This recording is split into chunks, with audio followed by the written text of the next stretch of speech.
Guys, Karur சம்பவம் இப்பவும் பரபரப்பாக போயிட்டு தான் இருக்குன்னு தான் சொல்லணும். இதில் சில விஷயங்களை பார்த்தோன்னா வெளியே கொண்டு வர்றதுக்காக நம்ம தாவேகா தொண்டர்கள் ப்ளஸ் வந்து அங்கேருந்த மக்கள் எல்லாருமே என்ன நடந்துச்சு அப்படிங்கிறத பற்றி பேசி ஒவ்வொருத்தருக்கும் தெரியப்படுத்திட்டு இருக்காங்க. ப்ளஸ் வந்து அங்கே சில ஃபுட்டேஜ் எல்லாம் பார்த்தோன்னா நம்மளுக்கு கிடைக்குது. அதை வந்து அங்கே வீடியோ ஷூட் பண்ணவங்களே ரிலீஸ் பண்ணி பார்த்தோன்னா இந்த மாதிரியான பிரச்சனைலாம் அங்கே நடந்துச்சு அப்படின்றத சொல்லிட்டு இருக்காங்க. நம்மளும் தொடர்ந்து அதை பார்த்துட்டு தான் இருக்கோம். இப்போது ஃபர்ஸ்ட்டு பார்த்தோன்னா தளபதி அங்கே போனோடனே பவர் கட் பண்ண வீடியோ பார்த்தோன்னா வைரல் ஆகிட்டு இருக்கு, பார்த்துருப்பீங்க. பவர் கட் ஆன உடனே பார்த்தோன்னா வந்து தளபதி விஜய் அவர் மேலே செருப்பு வீசுகிற காட்சியும் பார்த்தோன்னா அப்படியே வைரல் ஆகிட்டு இருக்கு. ஒன்றும் இல்லை, ரெண்டு இல்லை, தொடர்ந்து பார்த்தோன்னா சுற்றி கூட்டத்தில் நின்றுட்டு இருக்கிற சில திமுக நபர்கள் தான், வேறு யாரும் கிடையாது. அவங்க பார்த்தோன்னா கூட்டத்திலேருந்து செருப்புகளை வீசுகிற காட்சிகளையும் நம்மளால் பார்க்க முடியுது. ஆனால் இதை வந்து இப்போ இருக்கிற டிஜிபி அவர் பார்த்தோன்னா வெளியே வந்து பேட்டி கொடுக்குறாரு. விஜய் அவர் மேலே கல்லெல்லாம் எதுவும் வீசலை, எந்த வீச்சும் நடக்கலை அப்படின்னு சொல்கிறாரு. கல் யாருமே வீசவே இல்லை. ஆனால் தளபதி விஜய் அவர் மேலே செருப்பு வீசின காட்சிகள் இருக்குது. அதுக்கு தன் தொண்டர்கள் எல்லாரும் பார்த்தோன்னா கத்தி கூப்பாடு போட்ட காட்சிகளும் இருக்குது. அது சோசியல் மீடியாஸில் வைரல் ஆகிட்டு இருக்கு. அதுக்கப்புறம் இந்த பவர் கட் ஆச்சு அப்படின்னு சொல்கிறாங்களா, அது பார்த்தோன்னா விஜய் வந்ததுக்கப்புறமா தாவேகா தொண்டர்களே பார்த்தோன்னா வந்து அங்கே ஜென்ரேட்டரோடு இருந்துச்சுல அந்த ரூம்குள்ளே போய் பார்த்தோன்னா அதை வந்து அடித்து உடச்சிட்டாங்க, அதனால் ஆஃப் ஆயிடுச்சு அப்படின்னு சொல்கிறாங்க. தளபதி பேசிகிட்டு இருக்கிறது ஒரு சைடு, அந்த ஜெனரேட்டர் ரூம்குள்ளே பார்த்தோன்னா ஒரு ரூம் மாதிரி செட் பண்ணி வச்சுருக்காங்க. அதுக்குள்ளே போய் நின்னா தளபதி சுத்தமாகவே தெரிய மாட்டார். அங்கே போய் தாவேகா தொண்டர்கள் அது எப்படி உடைப்பாங்க அப்படின்றத நம்மளுக்கு தெரியல. இது வந்து திட்டமிட்டு செய்யப்பட்ட ஒரு வேலை தான் அப்படின்றது தெரியல. அது எப்படி தளபதியோட வேன் வந்து நின்று உடனே பார்த்தோன்னா அந்த பவர் கட் ஆகுது? அதை யார் அடிச்சு உடைச்சிருப்பாங்க? தாவேகா தொண்டர்கள் உடைக்கிறதுக்கு வாய்ப்பு இல்லை. ஏன்னா அவங்க அதுக்குள்ளே போனால் தளபதி பார்க்கவே முடியாது. அங்கே போய் அவங்க என்ன பண்ண போகிறாங்க? ஸோ இது பார்த்தோன்னா ஒரு சதியான வேலை தான் அப்படின்றது நம்மளுக்கு இதன் மூலமாகவும் தெரியுது. அதுக்கப்புறமா போலீஸ் பார்த்தோன்னா தடியடி நடத்துகிறாங்க, மக்கள் மேலே பெரிய அளவில் தடியடி நடத்துகிறாங்க. அந்த வீடியோவும் பார்த்தோன்னா சோசியல் மீடியாஸில் வைரல் ஆகிட்டு இருக்கு. இது எல்லாத்தையும் தாண்டி இந்த கூட்டத்தில் தள்ளுமுள்ளு நடந்ததுக்கு மிக முக்கியமான காரணமாக பார்க்கப்படுறது ஒரே ஒரு விஷயம்தான், அந்த ஆம்புலன்ஸ் வந்து கூட்டத்துக்குள்ளே போயிட்டே இருந்தது. அதை வந்து சின்ன ஆம்புலன்ஸு பெரிய ஆம்புலன்ஸ் அப்படின்னு நிறைய போயிட்டே இருக்குது. அதை கூட பார்த்தோன்னா தாவேகா தொண்டர்களே பொதுமக்கள்னே சொல்லலாம். அந்த பொதுமக்கள் பார்த்தோன்னா பார்த்துட்டு தொடர்ந்து போயிட்டு ரிட்டன் அந்த கூட்டத்துக்குள்ளே வந்துட்டே இருக்கிறதுனால ஒரு ஆம்புலன்ஸ் டிரைவரை மடக்கி பார்த்தோன்னா திட்டுறாங்க. எதுக்கு வெறும் ஆம்புலன்ஸை பார்த்தோன்னா எடுத்துகிட்டு போயிட்டே இருக்க, இதுக்குள்ளே எதுக்கு வந்துட்டே இருக்குது அப்படின்னு மக்கள் கேள்வி கேட்குறாங்க. அவரை பிடிச்சி வெளியே இழுத்து கேள்வி கேட்கும்போது உள்ளே பார்த்தா அதில் யாருமே இல்லை, வெறும் ஆம்புலன்ஸ் தான் போயிட்டுருக்கு. அதுலேயும் பார்த்தோன்னா அந்த கட்சி துண்டை போட்டுக்கிட்டு அவரே பார்த்தோன்னா போயிட்டுருக்காரு அப்படின்ற குற்றச்சாட்டுகளும் வருது. அதுக்கு ஃபுட்டேஜும் பார்த்தோன்னா சோசியல் மீடியாஸில் வெளியாகி வைரல் ஆகிட்டு இருக்கு. இந்த மாதிரி இந்த கூட்டத்தில் முதல்ல தள்ளுமுள்ளு நடக்கிறதுக்கு காரணமே வந்து இந்த ஆம்புலன்ஸ் அதிகமாக பார்த்தோன்னா உள்ளே போயிட்டே இருந்தது தான். ஸோ காவல்துறை டிஜிபி அவர்கள் சொல்கிறாரு, கிட்டத்தட்ட 500 காவலர்கள் பார்த்தோன்னா நாங்கள் வந்து இதுக்கு பாதுகாப்பாக கொடுத்துருந்தோம் கரூரில் அப்படின்னு. 500 பாதுகாப்பு பார்த்தோன்னா கரூர்லேருந்து அவர் பார்த்தோன்னா அங்கேயே பிரச்சார வேண்டில் தொடர்ந்து வந்துட்டு இருக்கிறப்ப போலீஸ் நிறைய பேர் இருந்திருப்பாங்க, அதெல்லாம் ஓகே தான். ஆனால் அதையும் தாண்டி அதிக அளவில் பாதுகாப்பு எங்கே இருந்திருக்கணும் அப்படின்னா வேலுச்சாமிபுரத்தில் அந்த பிரச்சாரம் நடந்த இடத்துல. ஸோ அந்த இடத்துல கட்டுக்கடங்காத கூட்டம் இருக்கும்போது காவலர்கள் பார்த்தோன்னா நிறைய பேர் இருந்திருக்கணும். இல்லை அப்படின்றதுக்கு எக்ஸாம்பிள் நம்ம எதை சொல்லலாம் அப்படின்னா அந்த ஆம்புலன்ஸ் தான். ஸோ அப்படி காவலர்கள் அங்கே இருந்திருந்தாங்க அப்படின்னா தளபதி கூட சொல்லியிருப்பார்ல, இங்கே போலீஸ் பாதுகாப்புலாம் இருக்கா இல்லையா, போலீஸோட கைகள்லாம் கட்டப்பட்டிருக்குன்னு நினைக்கிறேன். போலீஸ் பாதுகாப்புன்றது இங்கே பெரிய அளவில் இல்லாமல் இருக்குது, ஏன் போலீஸ் கைகள் கட்டி போட்டிருக்காங்களா அப்படின்ற மாதிரி தளபதி கேட்டிருந்தார். அவர் வந்து வேன் மேலே தான் நிற்கிறாரு, போலீஸை சுற்றி இருக்கிறதெல்லாம் பார்த்துருந்தாரு, அவருக்கு தெரிஞ்சிருக்கும். அதனால் அங்கே யாருமே இல்லை அப்படிங்கிறதும் தெரியுது. இன்னொரு ரீசன் என்ன அப்படின்னா ஆம்புலன்ஸ் பார்த்தோன்னா தொடர்ச்சியாக உள்ளே விட்டுட்டே இருப்பாங்களா எந்த காவலர்களாவது.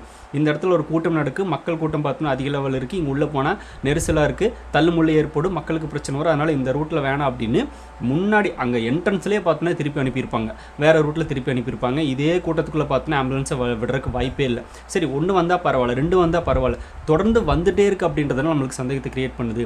தளபதி நேற்று டிராஃபிக் வேலை தான் பண்ணிடுறாரு, டிராஃபிக் கிளியர் பண்ணுற வேலை தான் பண்ணார் அப்படிங்கிறத பார்த்துருந்தோம். அந்த வேன் மேலே நின்றுட்டு பார்த்தோன்னா அந்த ஆம்புலன்ஸ்க்கு வழிவிடுங்க அப்படின்றத ரொம்ப நேரம் பேசிகிட்டு இருந்தார். அவர் பேச வந்த சில விஷயத்து கூட பார்த்தோன்னா முழுமையாக பேச முடியல. அந்த ஆம்புலன்ஸை பார்த்தோன்னா உள்ளே விட்டதுக்கு தான் இது முக்கியமான காரணம். அங்கே ஏற்கனவே பார்த்தோன்னா நிரம்பி வழியுது கூட்டம் கட்டு கடங்காமல். ஒரு ஆம்புலன்ஸ் வருது அப்படின்னா அதுக்கு பார்த்தோன்னா அந்த பக்கம் மக்கள் தள்ளணும், இந்த பக்கம் மக்கள் தள்ளணும். அப்படி தள்ளும்போது பின்னாடி இருக்கிற நபர்களை பார்த்தோன்னா போட்டு நசுக்க வேண்டிய நிலை வரும். பின்னாடி இருக்கிறவங்களும் பார்த்தோன்னா அதே மாதிரி தான். அந்த கூட்டத்தில் எப்படி பார்த்தோன்னா இந்த நெரிசல் ஏற்பட காரணம் இருக்குல்ல, அப்படி இருக்கிறப்போ இன்னும் பல பேர் மயங்கி விழுவாங்க. ஆம்புலன்ஸ்னு போகிறது ஒருத்தரை கூட்டிகிட்டு போகவதாக இருந்தாலும் கூட அத்தனை பேரை நெருக்கிட்டு இன்னும் கூட்டத்தில் பார்த்தோன்னா தள்ளுமுள்ளு ஏற்பட்டு அங்கே அத்தனை பேருக்கு அசம்பாவிதம் நடக்கும். அதுக்காக அந்த ஒரு நபர் அனுமதிக்கிறதுக்காக எப்படி பார்த்தோன்னா அத்தனை பேரோட லைஃப்பில் ரிஸ்க் எடுக்கலாம். அந்த ரிஸ்க் எடுக்கக்கூடாது அப்படின்னு பார்த்தோன்னா காவலர்கள் வந்து அந்த ஆம்புலன்ஸை திருப்பியில் அனுப்பியிருக்கணும்.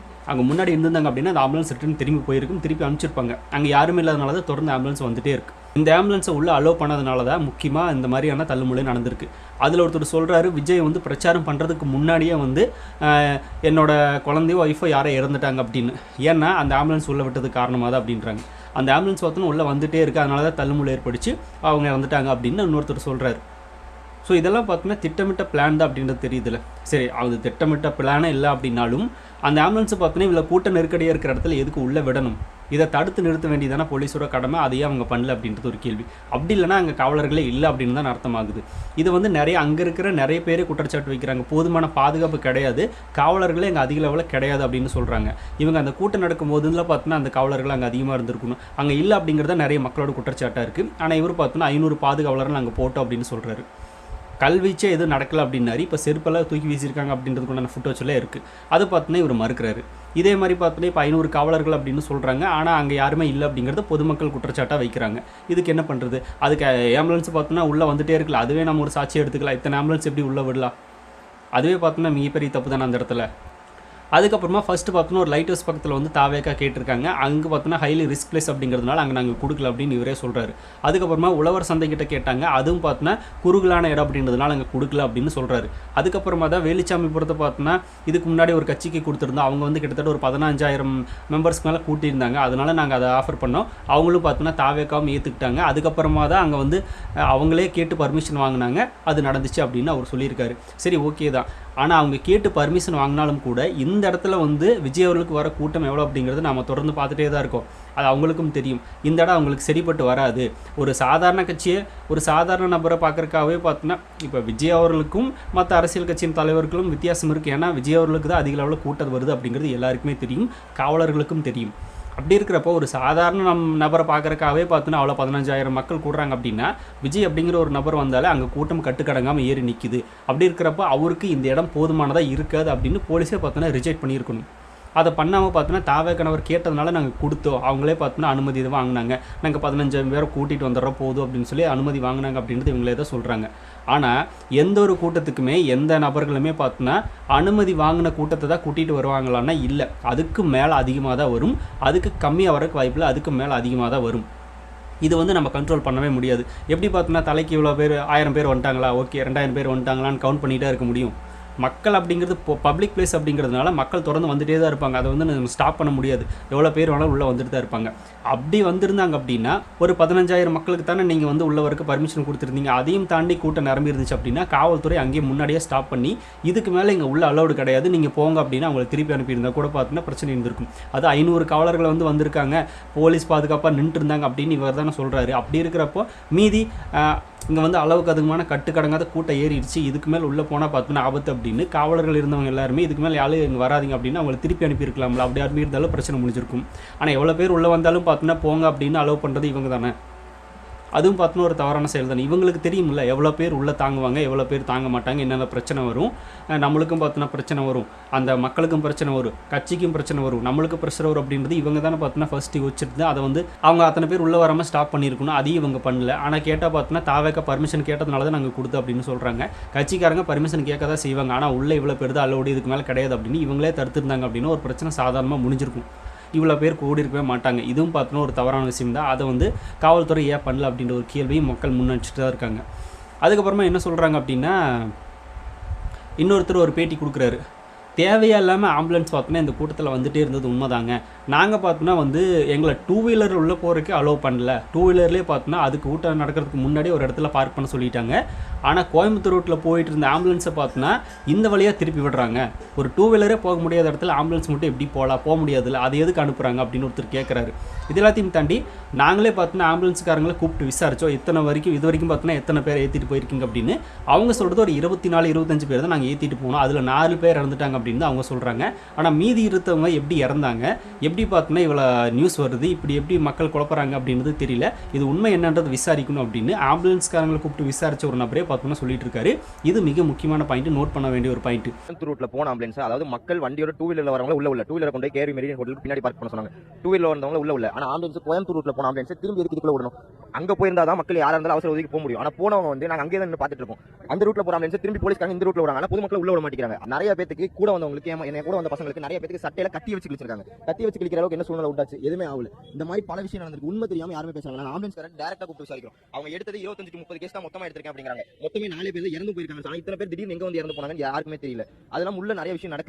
இது எல்லாத்தையும் விட அந்த கூட்டத்துக்குள்ளே போனவங்கள சில பேர்லாம் பார்த்தோன்னா கத்தி வச்சு கிழிச்சிருக்காங்க அப்படின்னு இவர் சொல்கிறாரு. அதில் உனக்கு ஷர்ட்லாம் பார்த்தோன்னா வந்து கத்தி வச்சு கிழிச்சிருக்காங்களாமா, அவங்களுக்கே தெரியாமா. இதையே பண்ணுறாங்க, கத்தி வச்சு கிழிக்கிற அளவுக்கு இப்போ இங்கே என்ன நடந்துருச்சு அதையே கேட்குறாங்க அப்படின்ற மாதிரி அந்த நபர் கேட்டிருந்தார். இதுவும் பார்த்தோன்னா ஒரு வன்முறை செயல் தான் நம்மளுக்கு தோணுது. ஏன் இப்படி பண்ணியிருக்காங்க அப்படின்றது இதுக்கும் பார்த்தோன்னா அவங்க பதில் சொல்லி தாங்கணும் அப்படின்ற மாதிரி அவர் கேட்டிருக்காரு. இதுக்கு முறையான ஒரு விசாரணை நடத்துங்க, முதல்ல உண்மையை வெளியே கொண்டு வாங்க அப்படின்ற மாதிரி ஒரு நபர் பேசியிருந்தார். அதை பார்க்கும்போதே நம்மளுக்கு பயமாக தான் இருந்துச்சு. அதுக்கப்புறமா இன்னொரு முக்கியமான விஷயத்த சொல்லியிருந்தார். 7:30 மணிக்கு பார்த்தோன்னா இந்த தள்ளுமுள்ளு நடக்குது.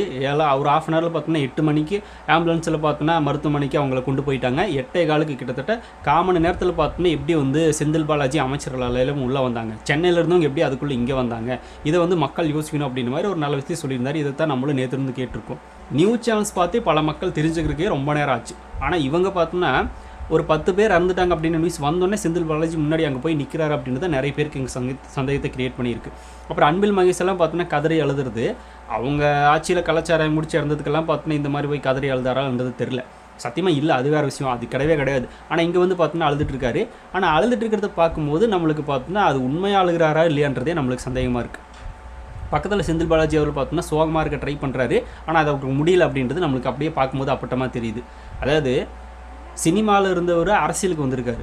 இவங்க அரசியல் இருக்கிறவங்க சினிமாவில் இருக்கிற நடிகரை விட பார்த்தோன்னா பயங்கரமாக நடிக்கிறாங்க அப்படின்ற ஒரு குற்றச்சாட்டை தான் இப்போ மக்கள் வச்சுட்டு இருக்காங்க. இதெல்லாம் பார்த்தோன்னா ஆக்டிங் தான், வேணும்னே பிளான் பண்ணி தான் பண்ணியிருக்காங்க அப்படின்னு சொல்லிட்டு இருக்காங்க. இது எல்லாத்தையும் தாண்டி இப்போ என்ன நடந்துட்டுருக்கு அப்படின்னா, நிறைய தாய்மார்கள் நிறைய பொதுமக்கள் பார்த்தோன்னா ஸ்டாலின் அவர்கள் எடுத்து தான் கேள்வி கேட்டிருக்காங்க. இப்படி ஒரு குறுகலான சாலையை நீங்கள் ஏன் கொடுக்குறீங்க, இதை வந்து நீங்கள் அவாய்ட் பண்ணியிருக்கணும் இல்லை, இதெல்லாம் கேட்குறாங்க. சரி ஓகே கொடுத்துட்டாங்க ஓகே. ஆனால் வந்து இப்போது 2024 பார்த்தோன்னா ஒரு எலெக்ஷன் நடந்துச்சுல, அந்த எலெக்ஷனுக்கு உதயநிதி ஸ்டாலின் அவர்கள் பரப்புரைக்கு வர்றாரு. அங்கே பார்த்தோன்னா ஒரு மிகப்பெரிய ரவுண்டானால அவருக்கு பார்த்தோன்னா பர்மிஷன் கொடுக்குறாங்க. பஸ் ஸ்டாண்ட் பக்கத்தில் ஒரு மிகப்பெரிய ரவுண்டானா இருக்குது. அது பார்த்தோன்னா ஃபுல் ஓப்பன் பிளேஸ், யார் வேணாலும் நிற்கலாம், இஷ்டத்துக்கு போகலாம் வரலாம் அப்படின்ற மாதிரி ஒரு எந்த அசம்பாவிதமே நடக்காத ஒரு பிளேஸை பார்த்தோன்னா அவருக்கு கொடுத்துருந்தாங்க. அதே இடத்த தானே தாவேக்காவும் கேட்டாங்க. ஆனால் இவருக்கு ஏன் கொடுக்கல, தாவேக்காக்கு ஏன் கொடுக்கல? ஆளுங்கட்சியாக இருந்தீங்க அப்படின்னா என்ன வேணால் எந்த இடத்த வேணால் சூஸ் பண்ணிக்கலாம், அவங்களே சூஸ் பண்ணிப்பாங்க, நாங்கள் இங்கே தான் பண்ண போகிறோம் அப்படின்னு.